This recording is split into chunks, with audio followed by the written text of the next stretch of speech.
सर्व जागरूक संगठन है क्या? आज हमारे साथ मौजूद है सर्व जागरूक संगठन एनजीओ की वाइस प्रेसिडेंट सीमा शर्मा जी।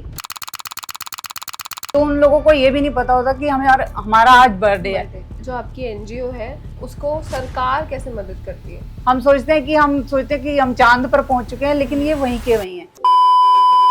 मेरी मम्मी बहुत अच्छी सोशल वर्क, आज वो इस दुनिया में नहीं है, लेकिन वो हमारे तन मन में है और उनकी यादें हमारे साथ हैं।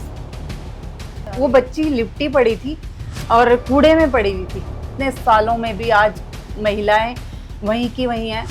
तो जो एनजीओ जो आप काम कर रहे हैं तो उसमें सैलरी कैसे प्रोवाइड होती है? वो जिंदगी एंजॉय करें जो उन्होंने जवानी में की।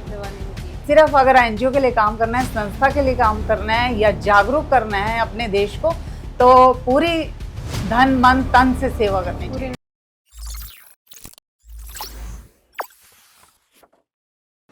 नमस्कार, मैं आपके साथ सोनाली मल्होत्रा। आपका स्वागत है ज्ञान संवाद के लेटेस्ट एपिसोड में। आज हमारे साथ मौजूद है सर्व जागरूक संगठन एनजीओ की वाइस प्रेसिडेंट सीमा शर्मा जी, जिन्होंने 15 साल से समाज की सेवा में अपना योगदान दिया है। आइए बात करते हैं। बहुत बहुत स्वागत है मैम आपका। तो मैम, मेरा पहला सवाल आपसे है कि सर्व जागरूक संगठन है क्या और ये क्या काम करती है? सर्व जागरूक संगठन, सबसे पहले तो ये है कि सर्व मतलब सब, और जागरूक मतलब जगाना, और संगठन संस्था। तो हम जो सबको जगाने का काम करती है ये संस्था, और इसमें हम बच्चों के लिए, सीनियर सिटीजन और महिलाओं के लिए काम करते हैं। तो 15 साल का ये जो एक्सपीरियंस है आपका समाज की सेवा के लिए, उसको कुछ साझा कीजिए। 15 साल का अगर मैं बताऊं तो ये मुझे अपनी मम्मी से मिला कि हम ऋषिकेश उत्तराखंड से हूँ। तो मेरी मम्मी शुरू से सामाजिक कार्य में रहती थी। मतलब कुछ भी, चाहे गली का हो, चाहे कहीं का भी काम हो, तो तुरंत जाती थी। तो हम भी उनको देखते थे। तो शायद उन्हीं से ही हमें प्रेरणा मिली। और यही चल के हमारे खून में भी वही आया, ब्लड में भी। मैं दिल्ली में थी तो वहाँ पर भी यही काम करती थी। जहाँ पर भी कहीं कुछ गलत होता हुआ देखती थी तो मतलब बीच में कूद जाना और लड़ना कि ये गलत काम है तो इसको नहीं करना। तो वही जब मैं यहाँ पर आई फरीदाबाद में भी, तो कुछ ऐसे काम हुए जिनको देख के मैंने हर चीज़ में मतलब भागीदार बन जाती थी, आगे बढ़ जाती थी।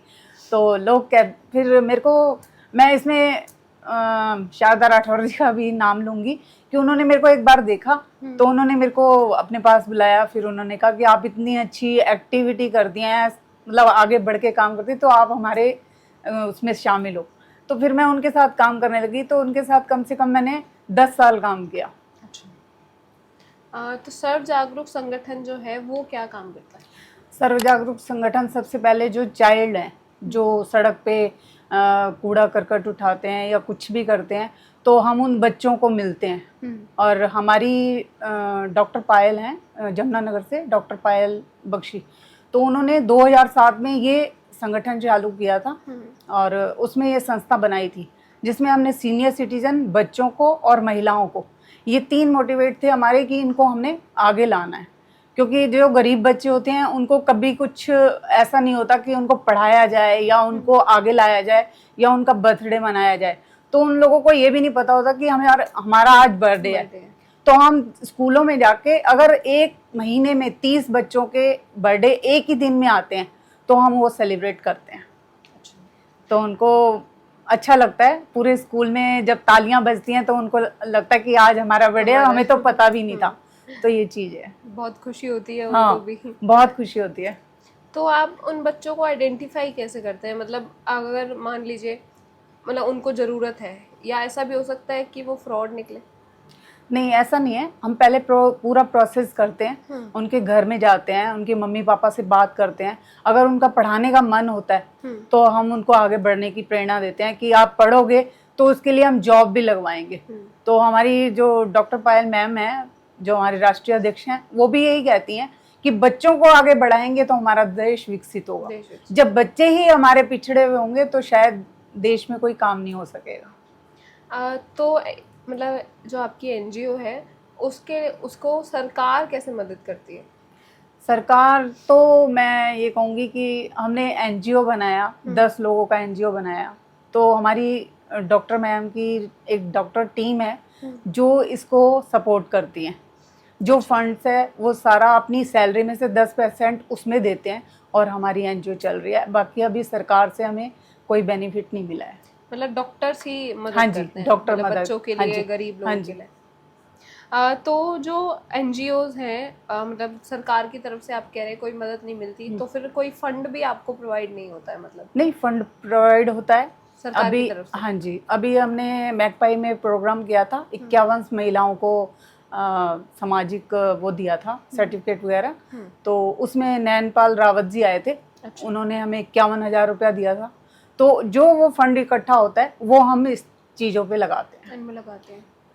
तो बच्चों की पढ़ाई से लेकर और बच्चों की पढ़ाई है, इसमें हमने नैपकिन पैड जो होते हैं इसकी मशीनें लग रही हैं। ये अभी हमने जमुनानगर में 3 लगाई हैं और एक शिव शक्ति स्कूल है फरीदाबाद में, अभी हमने पिछले महीने वहाँ एक मशीन लगाई है। और जहाँ जहाँ जगह हमें लगेगी कि हमें वहाँ लगाना चाहिए उस वहाँ लगाएंगे और महिलाओं को यहाँ से रोजगार भी मिलेगा। अच्छा। वहाँ से 10 रुपए के 5 पैड उन्हें फ्री मिलेंगे महिलाओं को। अगर वो अपना मतलब काम करना चाहती हैं तो वहाँ आकर वो 10 रुपए के 5 मतलब ले सकती हैं पैड, फ्री पैड ले सकती हैं। अच्छा, और क्या क्या सुविधाएं मतलब प्रोवाइड कर रहे हैं आप लोगों को? हम बच्चों के लिए ही कर रहे हैं और महिलाओं के लिए, सबसे पहले तो महिलाओं के लिए, क्योंकि आज इतने सालों में भी आज महिलाएं वहीं की वहीं हैं। कई ग्रामीण क्षेत्रों में हम जाते हैं तो वहाँ देखते हैं कि आज भी वो कपड़ा और ये सब यूज कर रही होती है। तो हमें बड़ा दुख होता है कि उनको पता ही नहीं है कि पैड्स वगैरह भी, मतलब बहुत पिछड़ा हुआ इलाका हो चुका है। जैसे हम सोचते हैं कि हम चांद पर पहुंच चुके हैं, लेकिन ये वहीं के वहीं हैं। तो फिर हमें जहाँ जरूरत पड़ती है हम वहाँ मशीनें लगवा रहे हैं। हमने 400 मशीनों का टारगेट रखा है और अभी हमने जमुनानगर में कम से कम 5 मशीनें लगा चुके हैं और फरीदाबाद में इसका अभी पिछले महीने से ही हमने टारगेट लिया है। और जहाँ जहाँ हमें ज़रूरत पड़ेगी, जहाँ पर महिलाओं के वॉशरूम बने हुए हैं वहाँ पर ये मशीनें लगाई जाएंगी ताकि किसी को दिक्कत ना हो। जैसे कई बार होता है कि हम कहीं सफ़र पे जा रहे हैं, अब बस स्टैंड है या कहीं ऐसी जगह है, लेकिन हम ऐसी उसमें आ जाते हैं तो हम क्या करें ना, हमारे पास कोई चीज़ होती है कि हम तो वो वहाँ से ले सकती हैं और ये सुविधा हम उनको दे रहे हैं। तो जो एनजीओ जो आप काम कर रहे हैं, तो उसमें सैलरी कैसे प्रोवाइड होती है? इसमें सैलरी का तो कोई वो नहीं है, क्योंकि मैं भी इतने सालों से काम कर रही हूँ। तो सैलरी तो कुछ नहीं है, बस ये है कि हम समाज सेवा में हमें इंटरेस्ट है और हम इसे बढ़ चढ़ के आगे बढ़ाना चाहते हैं। महिलाओं के लिए करना चाहते हैं, बच्चों के लिए, सीनियर सिटीज़न अपने घर में बैठे रहते हैं तो उनके लिए लाइब्रेरी और ऐसी जगह प्रोवाइड करवाते हैं जहाँ पर वो अपना दुख सुख बांट सकें, शाम को आके गपशप मार सकें। ये हमारा मोटिवेट रहता है कि उनको हर सुविधा मिल सके, मतलब उन्हें वो खुशी प्रोवाइड करनी है जो वो उन्हें नहीं मिल रही। बिल्कुल। जैसे कोई भी अगर एनजीओ में आता है पढ़ाई करके, मतलब उसने पढ़ाई की, देन वो एनजीओ में आया, तो एनजीओज यही बोलते हैं कि हम सिर्फ समाज सेवा कर रहे हैं और स्टाइपेंड उन्हें नहीं दिया जाएगा।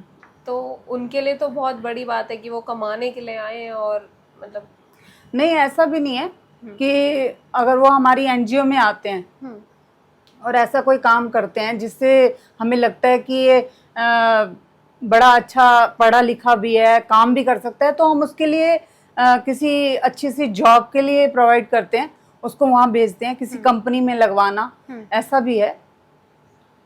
जैसे आपने अलग अलग सोशल एक्टिविटीज़ बताई महिलाओं के लिए और बच्चों के लिए, बुजुर्ग लोगों के लिए क्या?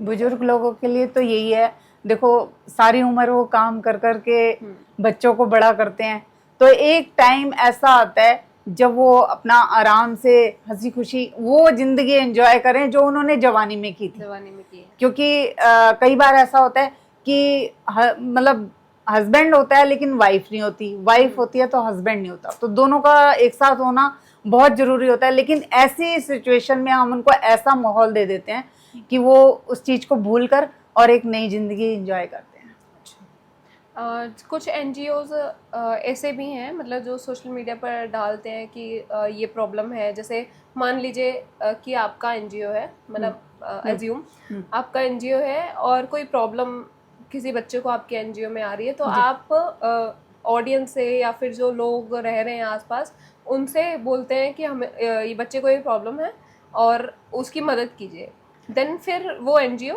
मतलब आपका नहीं, देन फिर वो एनजीओ साइड हो जाता है, फिर वो दिखता ही नहीं है, मतलब ऐसा क्यों होता है? ऐसा मैं वैसे किसी एनजीओ के बारे में ऐसा बोलना तो नहीं चाहूँगी, लेकिन कई एनजीओ ऐसी हैं, हमें भी उन्हें फेस करना पड़ा था। कई एनजीओ हमसे भी कहती हैं कोई बच्चा हो तो हमें बताना, हम मुझे एडॉप्ट करेंगे, या कोई बुजुर्ग है हमें बताना, लेकिन दिखते ही नहीं हाँ वो दिखते नहीं है। अगर दिखते भी हैं और अगर हमने उनको एनजीओ में भेज भी दिया, उनकी एनजीओ में, जैसे कोई वृद्धाश्रम सा उन्होंने एनजीओ बना रखा है, अगर हमने किसी वृद्धाश्रम में भेजा किसी वृद्ध को, लेकिन वहाँ उनकी हालत खराब होती है।